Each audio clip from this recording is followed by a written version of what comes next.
Welcome to Epic Begins with One Step Forward, the podcast that reveals how to plan, achieve, and enjoy the journey of creating epic results in your life, business, health, and relationships. Here's your host, best-selling author and motivational speaker, Zander Sprague.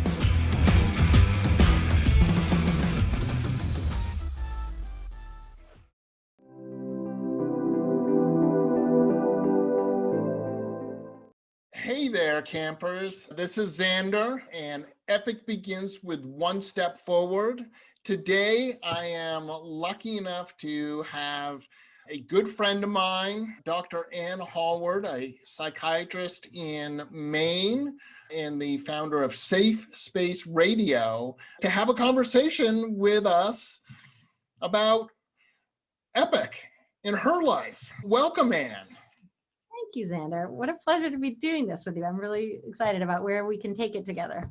Exactly. Like all epic journeys, we know where we're starting and we're not really sure where we'll end up, but that's part of what makes it an epic journey.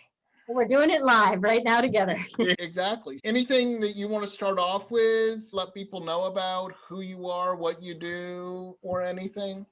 No, because I think actually that'll be part of the story I tell. All righty. All right. So just to start off with, when I brought up the idea of Epic begins with one step forward and epic journeys, what kind of imagery did you have in your mind? I think I had an image of someone climbing a mountain, like taking that step up, and it looks so daunting, and you're looking up and you can't even imagine ever being there. And then I was reminded of my ninth grade running coach who said, when you're running up a hill, don't look up. Whatever you do, don't look up. Look down. So all you're focused on are the steps on the hill, and that's how you'll do it. And so it just reminded me of that, which I haven't thought of in a long time. Yeah, absolutely. Absolutely. I have talked probably more than people want to hear about, just about using running analogies. And I used to run marathons and have talked about how you break down 26.2 miles, because that's a long way to move your body forward. It's ironic that I'm using a running metaphor because I did not ever, nor ever wanted to, and had a horror of running a marathon.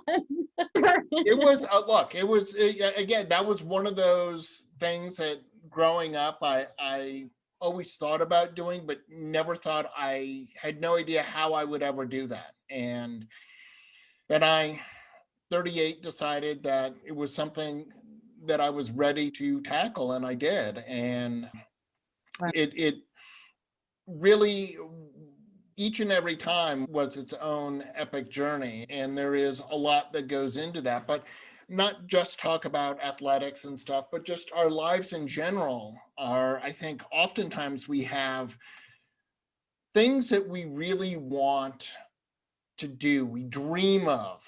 I'd really love to do this. And we don't know how.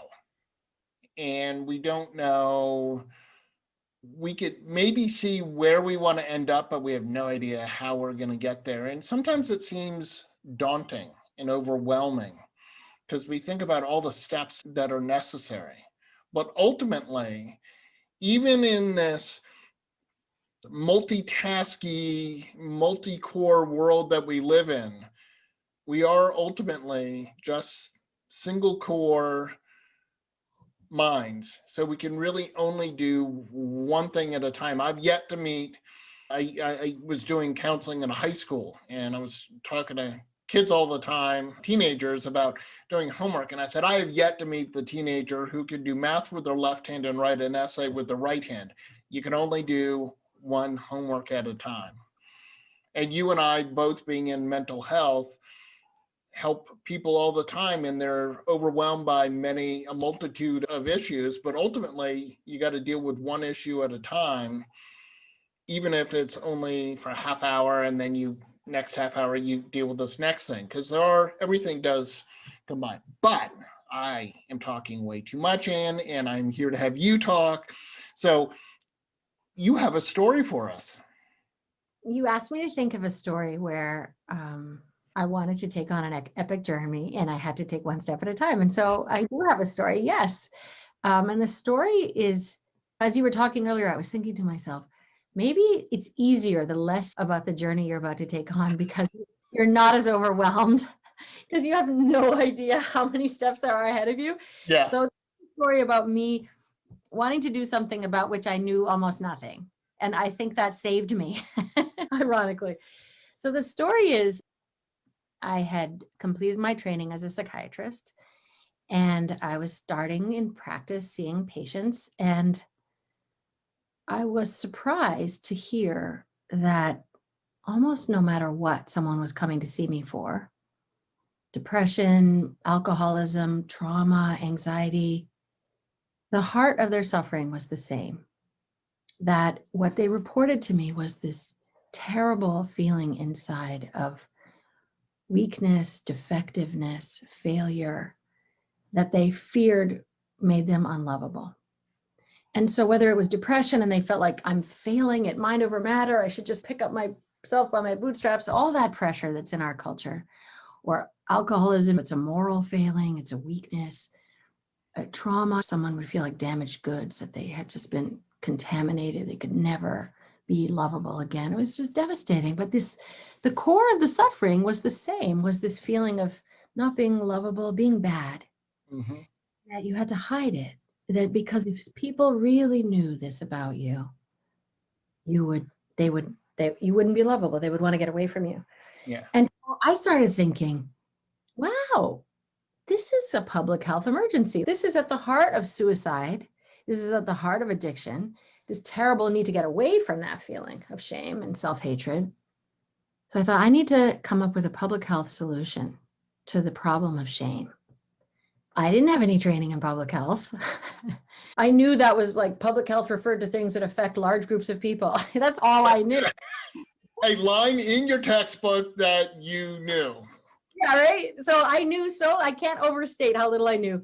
And I was just thinking, all right, I remember my mother reading a quote at my wedding, a Goethe quote that said, when a person is undecided, everything is chaotic, but once you decide and you commit, unseen forces come to your aid. And it felt like that. Like once I made it clear, I need to do this, I'm committed, I need to come up with a public health solution, all manner of unseen forces came to my aid. I started studying the moment of shame in my office because I would realize we were there because the person would break eye contact. They would look down. They would cover their face. And shame up is so much about being seen at my worst. And I started, go ahead.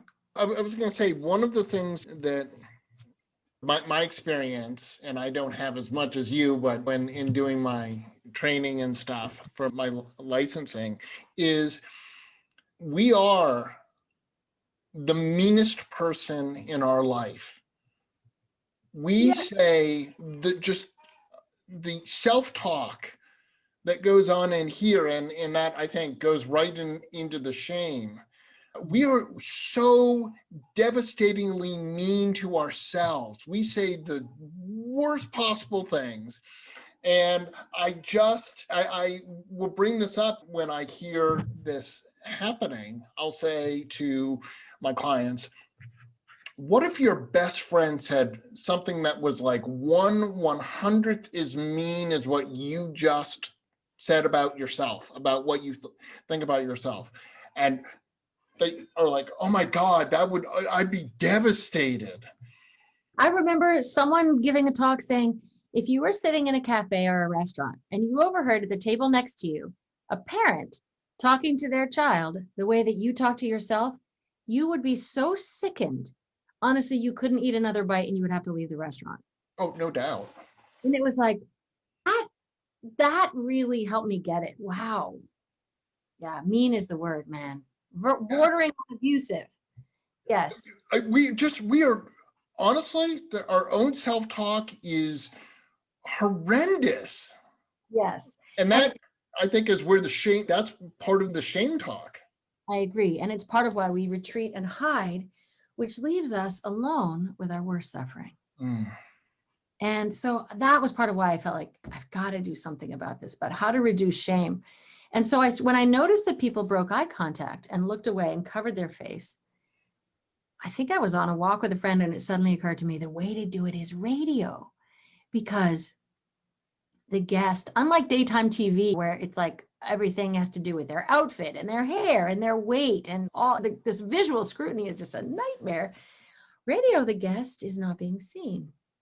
And so it's not nearly as shame-inducing a medium.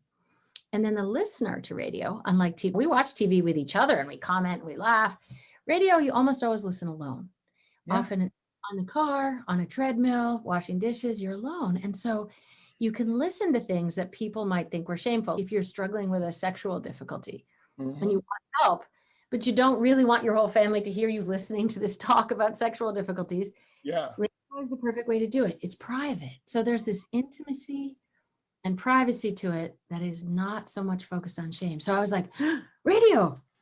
And then here's that epic first step of the journey thing, which is, I was like, okay, that's all well and good, but what do I know about radio thing? I know how to listen to it, but how do I get on it? I know how to turn it on in my car.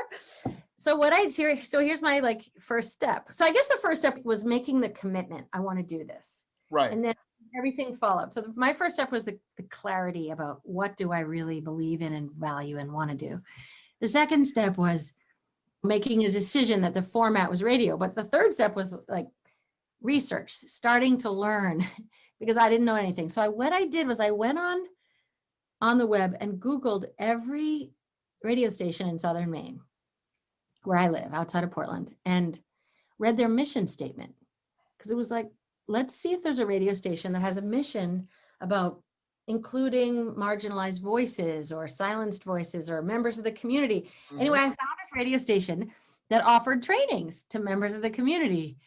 And their mission statement was beautiful. It was all about welcoming voices from the community, different voices that had been silenced. So I was like, I'm all in. Mm-hmm. I reached out, found there was a training, signed up and took it. And it was actually easy. But the first step was doing that research, was learning and basically knowing to look for the mission statement as a way to see what the core values of the organization were. It was 2008 and I took the course. It was, in retrospect, it was 4 hours. It was almost nothing. By the end of the course, I knew just a tiny bit about radio, not a whole lot more. I knew that you weren't allowed to swear on the radio because of FCC regulations. That was a very important takeaway. But I auditioned the idea of creating a show where people could tell their most vulnerable story of a struggle with shame that was effectively their most courageous story. Mm-hmm. They would be doing it in order for other people who were struggling alone with shame, feeling like the only weak failure who was bad at whatever it was. Right. Somebody who could hear someone else tell it so they would feel less alone, and that there was more hope and possibility that they too could tell their story and that they would be accepted and understood and so on. So that was the beginning. Wow. That is truly epic. It felt epic. And then am I allowed to tell you what followed, or do you want to ask me anything else? You tell me where you want to go. No, I of course have questions and we'll continue. Here's the question. Did you discover that it wasn't nearly as hard as you imagined it would be? Absolutely. And that's been my experience, that sometimes these things that seem so epically huge, those first couple of steps, that first step really wasn't nearly as difficult as I imagined. And obviously, just from a psychological standpoint, when we have a bit of a victory, it buoys us to go on.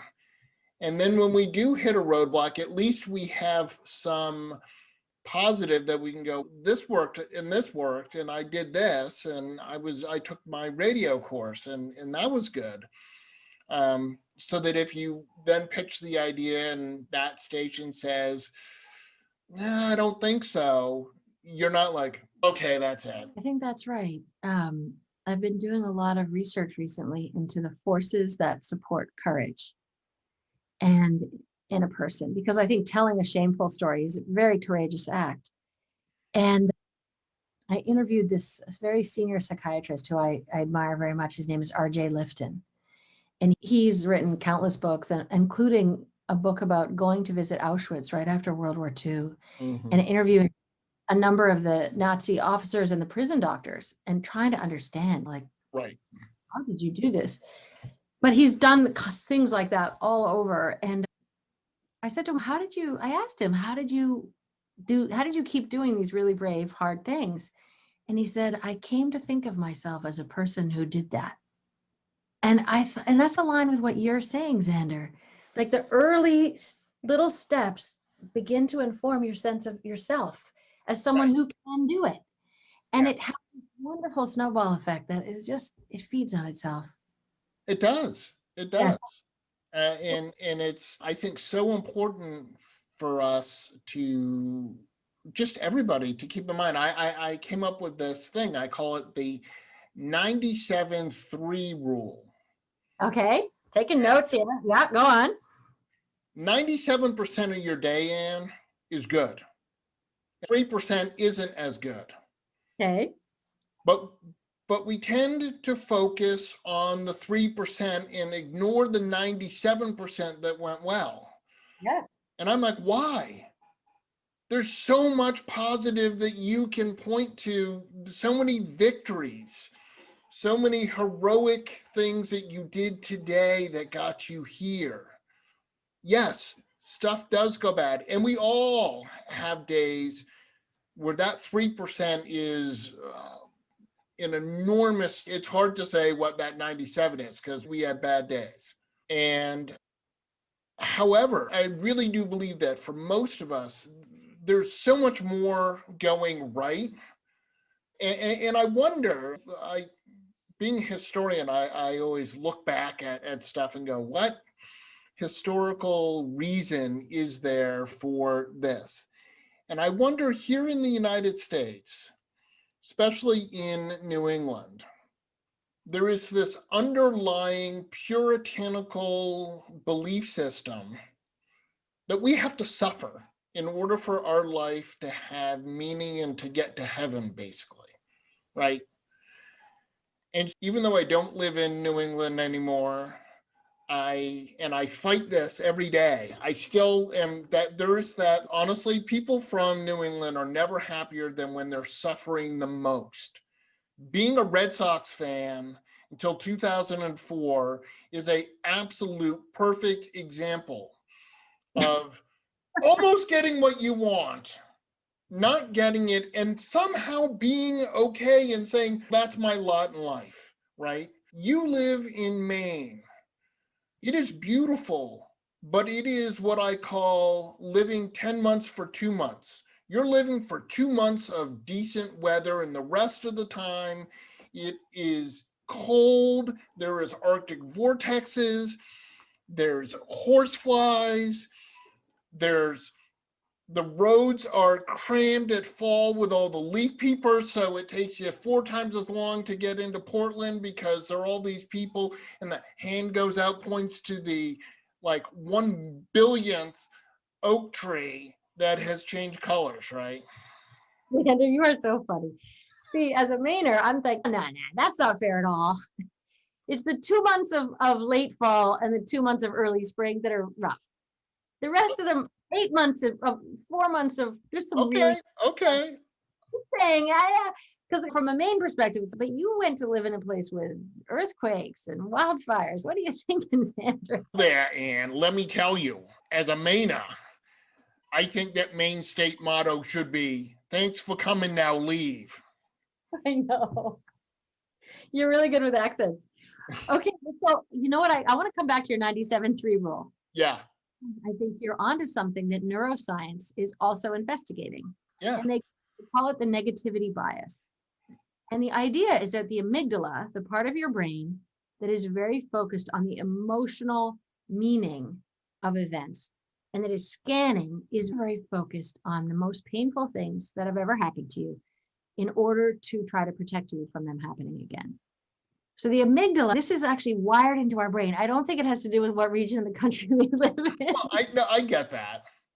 But I think your theological reflection is, of course, that seems really true.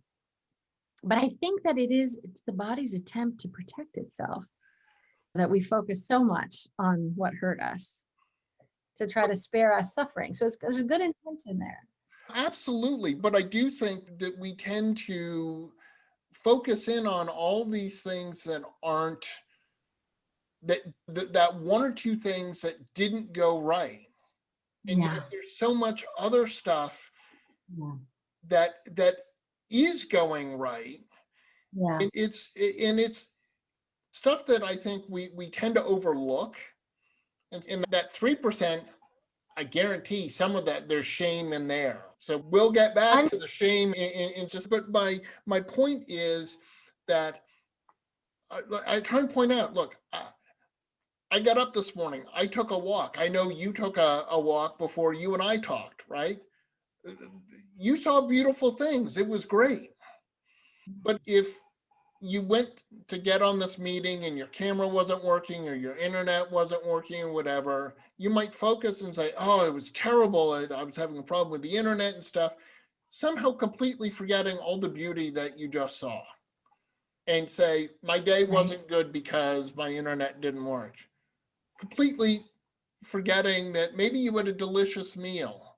You saw beautiful things. No, I think that's right. Negativity bias. Yeah, it's there. Totally. And I totally do, I do agree that, yes, we are unbelievably complex machines that are adaptive. And of course, we're trying to avoid getting hurt. But so let's get back to, you had more about your journey. Yeah. So, Zander, you asked me, was it as hard as I thought it would be? And I think that actually has chapters to it. Because I would say the first chapter was really pretty just thrilling and exciting. Yes. Was it scary to do my first live show on the radio? Yes. Was I scared? Yes, I was. It was just so exciting that I was buoyed by so much energy. But then after it became a weekly commitment, there was a fair amount of hard work involved. Finding the guest, reading their book, preparing the question, preparing the guest. Like, it turned out to be, there was also an element of slog to it. And I wouldn't want to falsely represent it as all like inspiration and excitement, because it was both. Absolutely. There is, with anyone's epic journey, with anyone, whatever you're taking on, there is absolutely a lot of blood, sweat, and tears, a lot of work that goes in to making that happen. And look, there are times where we get incredibly lucky and the right person at the right time hears what we're saying and says, that's great. And that person has the ability to do something that helps accelerate your message, right? Let's say someone from a bigger national public radio station hears your show and says, that's great, I want to share that with more. All of a sudden, you weren't trying to pitch them. Someone else heard it and said, I can help this. And that does happen. Not often. A lot of times we're just, I know that as I'm trying to build my YouTube channel and stuff, it is, it is a snowball. It will get to a point where I have enough people subscribed and listening that it will pick up. In the meantime, I got to just keep doing it the same way I know with the work you've done with Safe Space Radio, that it does, at some point, there's enough momentum that stuff starts to happen without you just having to get behind the cart and push quite so hard. And I would say, again, it's like, it comes in waves. That happens. Absolutely.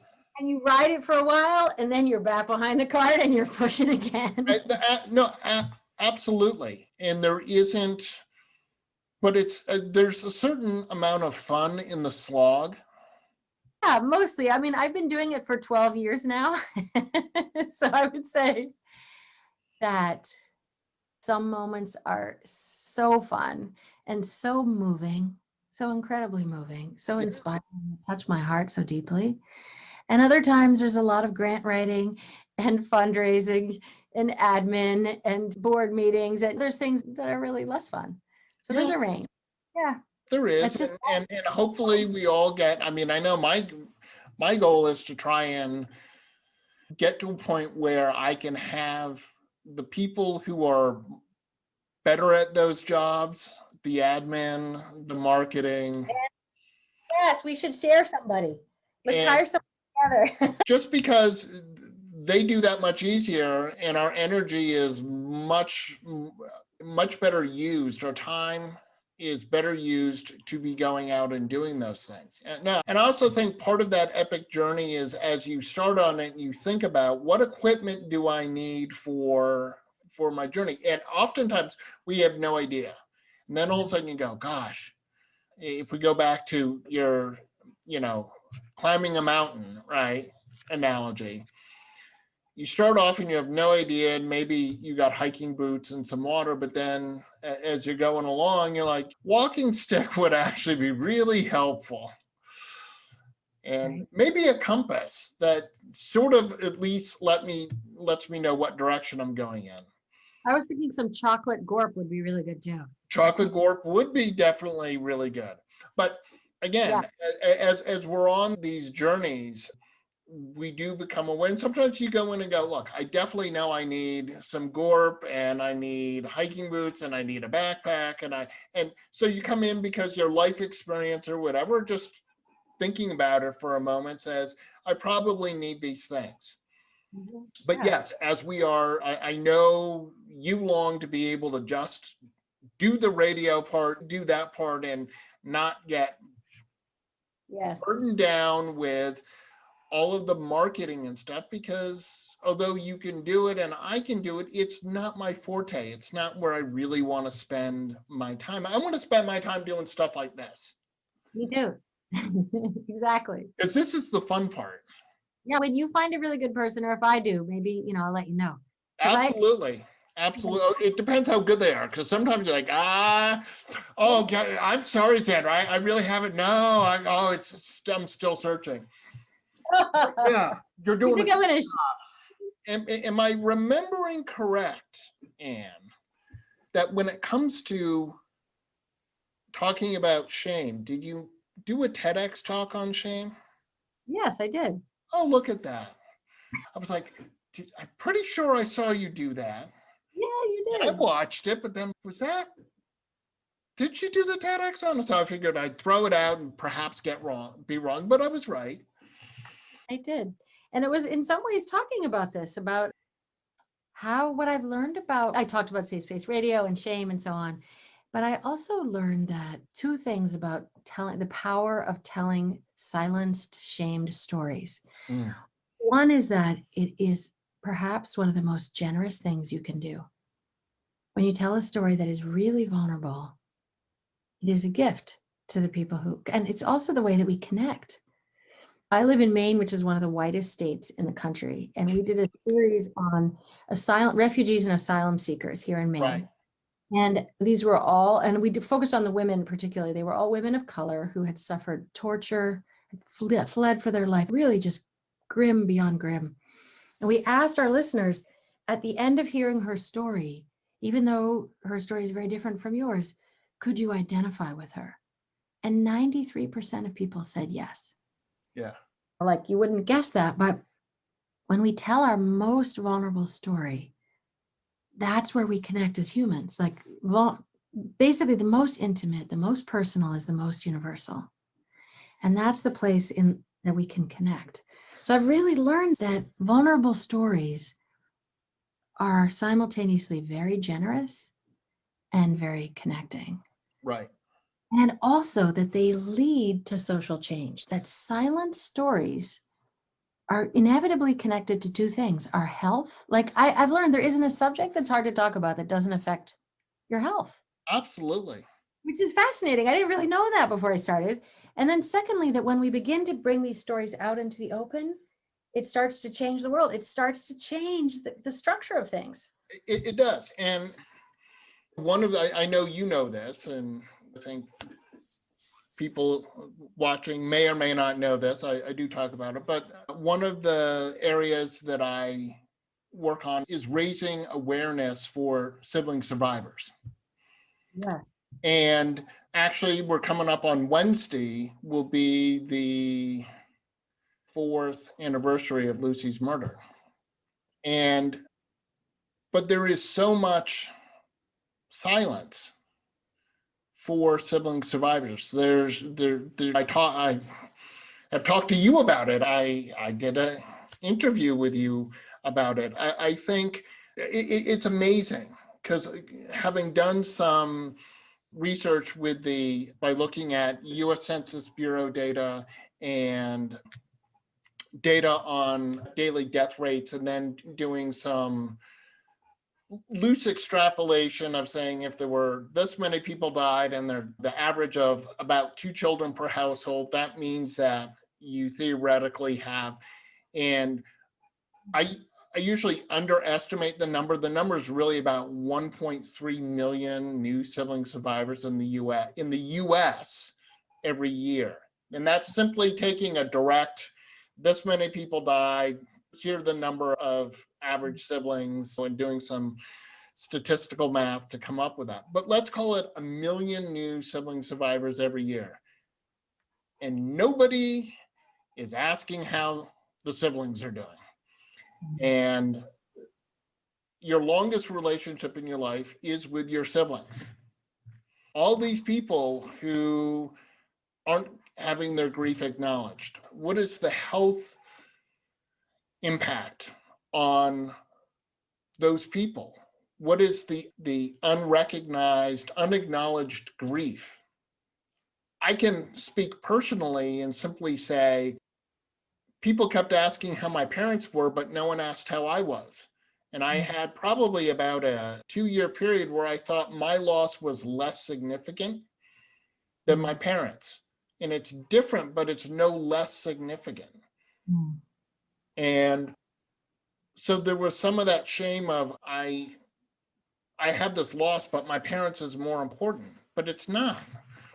And so I think there's so much power in talking about that. That's part of what I do. Part of my mission is say, I want more recognition. I want the voices of siblings to be heard. And I am willing to get up and talk about my loss. I'm willing to get up and talk about all of those things, because I think everybody's experienced loss of some, whether it's someone dying and end of a romantic relationship, end of a friendship, end of a job that you really love. There's grief there, and yet no one really wants to talk about it. I made the joke after Lucy died that it was like I had the most communicable disease in the world. Oh my gosh, he's experienced death. Don't get close to him. It could be catching.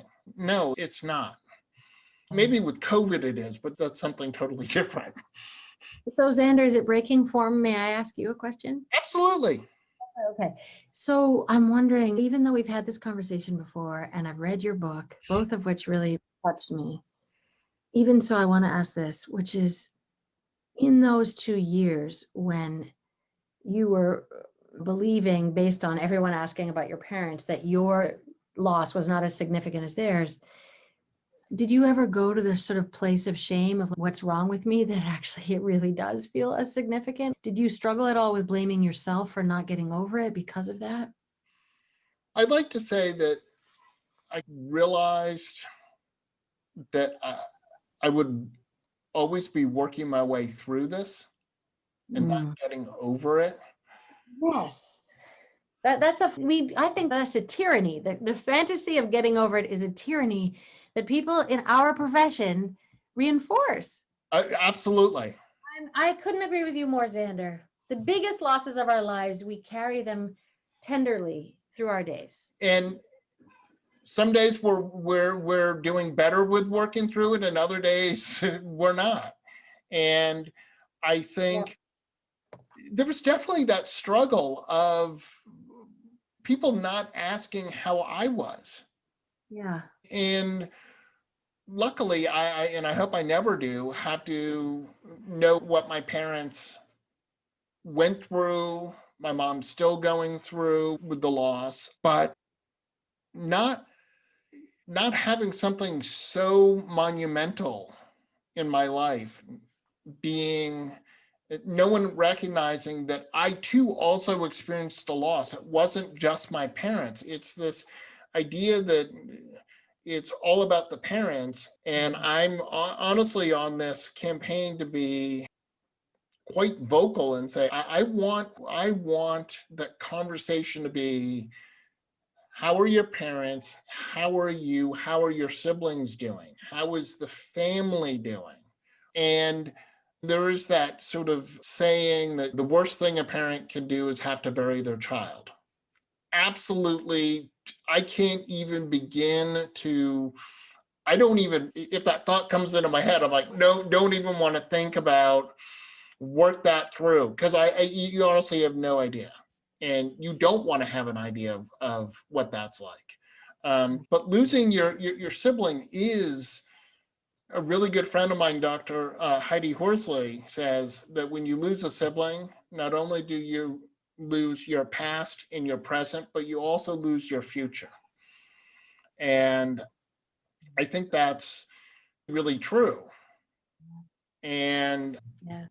and there is again, there's unfortunately for most of the United States, we don't have any rituals or anything around death other than let's not talk about it and I won't ask you because it's awkward and oh my gosh, Mhm. right? Two thoughts spring to mind. The first is I just reconnected with a college friend who lost both of her parents to COVID this spring. Oh, And I was talking to her about it. And most of the conversation was about how profoundly grateful to her siblings she was, how she could never have gotten through it without her siblings. oh So yeah. when you talk about you've lost your future, no kidding. Because how else do you weather the profound losses of your parents? Those are people, it is the longest relationship of your life. I think you saying that, we don't even publicly acknowledge that. It's not even like formally, everybody doesn't even get that it is the longest relationship of your life, but it really is. Here's the thing that's, first of all, it's such a logical thing. And when you say it, it's no duh. Oh, but still, oh, yes. Right. And then as I talk about losing my sibling, the number of people in a month, if I'm out and about talking to people and stuff, who say, oh yeah, I also lost a brother or sister. I shouldn't be surprised just because statistically the numbers are there, right? You just say there that many people have lost a sibling, and randomly meeting people, you are very likely to meet someone else. And yet no one else knows. It's that hidden thing. And the number of times that when I bring it up, and it's the first time someone's been able to talk about their loss in 5, 10, 20 years, and how profound that conversation for them to actually get to talk about it and have their grief acknowledged is so powerful. And the shame that they feel that they've, again, and we're talking about shame, that they've been holding this in, and almost like a little kid who's got this really big surprise they want to share and no one's asking. So that kid just holds on to that surprise until someone asks. I think that the relationship between shame and hiding goes both directions. I think when we feel shame, we tend to hide something. But the flip side of that is when something is not acknowledged, when something is invisible or unseen, it generates shame. And the person starts feeling like, what's wrong with me that I'm not over it already? Yeah. And that's really unhelpful. Yeah. And I'm with my Epic Begins is I'm always doing my stuff for my siblings. It's Epic Begins with One Step Forward is more broad. I want to help a lot more people. And I know it's one of these things in doing all of this work, my fellow sibling survivors will find me and I'll be able to help them along the way. But this focus I've had on just helping sibling survivors, although still just as committed, I'm like, I have a bigger message. I have a broader message, much the same way that you're on radio to help demystify shame and help people talk more about mental health.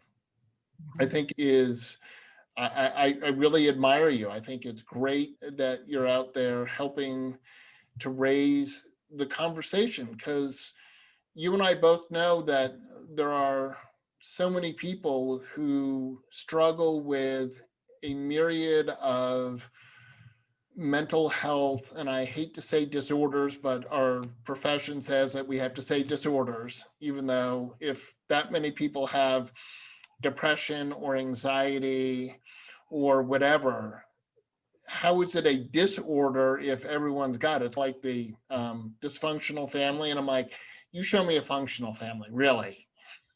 Exactly. Some people call them conditions, helping to slightly depathologize it just a little. No, I know, but we sit there and say, when we're having to do diagnoses and stuff, everything's a disorder, major depressive disorder. We just made a show called Profiles in Mental Health and Courage, which is reframing mental illness as a form of courage boot camp, and how living every day with a mental illness requires an enormous amount of fortitude and courage. And we're reframing it in that way. Yeah, absolutely. Mm-hmm. I think that's great. Yeah. And you and I have been prattling on for quite a while. And this is fabulous. So you never know, maybe you and I get back and have another fun conversation later on. But I'm going to wrap this up. I want to thank you so much for joining me today. It's been a pleasure. We have very similar stories in some ways, and very similar ways that we're trying to deal with it. And it's wonderful. I feel strengthened by your example. Thank you. I've been joined today by Dr. Ann Hallward, a psychiatrist in Portland, Maine. My name is Zander Sprague, and this is Epic Begins with One Step Forward. Thank you so much and have a great day. You too, Zander. Get your gift copy of the award-winning book Epic Begins with One Step Forward at epicbegins.com. That's a wrap on this episode of Epic Begins with One Step Forward with your host, Zander Sprague, best-selling author, internationally acclaimed public speaker, and licensed professional clinical counselor. To make your next conference or event epic, send an email to Zander at zander@epicbegins.com. Be sure to subscribe so you don't miss the next episode. Remember, epic choices, epic life.